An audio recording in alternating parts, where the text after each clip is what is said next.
যেই পরিমাণ গুনাহ করছি, যেদিকে তাকাই শুধু গুনাহ, গুনার দিকে তাকাইলে মনে হয় গো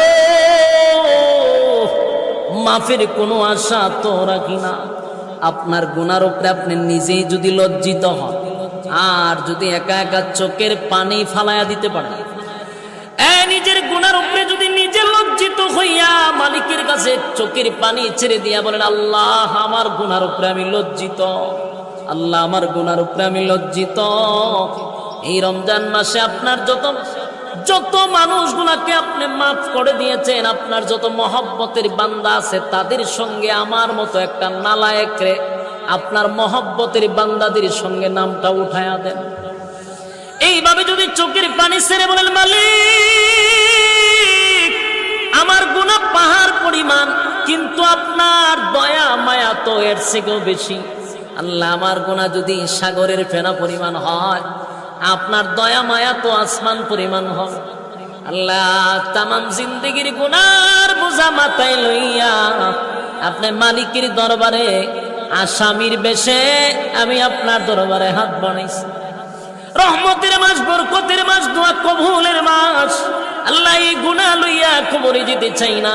আল্লাহ নবী তো বলেছে, গুনাহ লইয়া যদি কবরে যাই, রমজান মাস পাওয়ার পরেও যদি গুনাহ মাফ না করাইতে পারি, আল্লাহ আমরা ধ্বংস হয়ে যাব। মাবুদ গো, আমাকে ধ্বংস করে তো তোমার কোনো ফায়দা হবে না। এইভাবে বিনাইয়া বিনাইয়া গুনার উপরে লজ্জিত হইয়া যদি মোবারক মাসে যদি কোনো বান্দা বান্দি আল্লাহর দরবারে দোয়া করে গুনাহ মাফ করাইতে পারে, সে সাকসেস। সুবহানাল্লাহ কি বাড়ি গিয়া যদি গুনাহ মাফ করাইতে পারেন, রমজান মাস শেষ হওয়ার আগে আগে আপনি সাকসেস। আর যদি গুনাহ মাফ না করাইতে পারেন, রমজানও শেষ হয়ে যায়, তাহলে আপনি ধ্বংস 100%। সিদ্ধান্ত নেন বাড়ি গিয়া, সিদ্ধান্ত নেন আপনি কি সাকসেস হবেন না ধ্বংস হবেন। যদি সাকসেস হতে চান, তাহলে জীবনের গুনাহ সব মাফ করাইতে হবে। কথা হয় না? আল্লাহর দয়া মায়া বেশি। যত গুনাহ করি না কেন, মালিকের দরবারে যদি আমরা চাইতে পারি, আল্লাহ কিন্তু মাফ করে দেয়। কিন্তু মাফ করারও কিছু শর্ত আছে না? কথা হয় না? আপনি আরেকজনের টেকা মাইরা খাইয়া বইছে, আর যদি এখন আল্লাহ আপনি আমার মাফ করে দেন, আল্লাহ ভাই আয় জুতাটা তোরে ফিরাম। আরেকবার টেকা মাইরা খাইয়া আমার কাছে মাফ চাস, দোয়া বলিব বন্দার হক আগে আদায় করে দেন।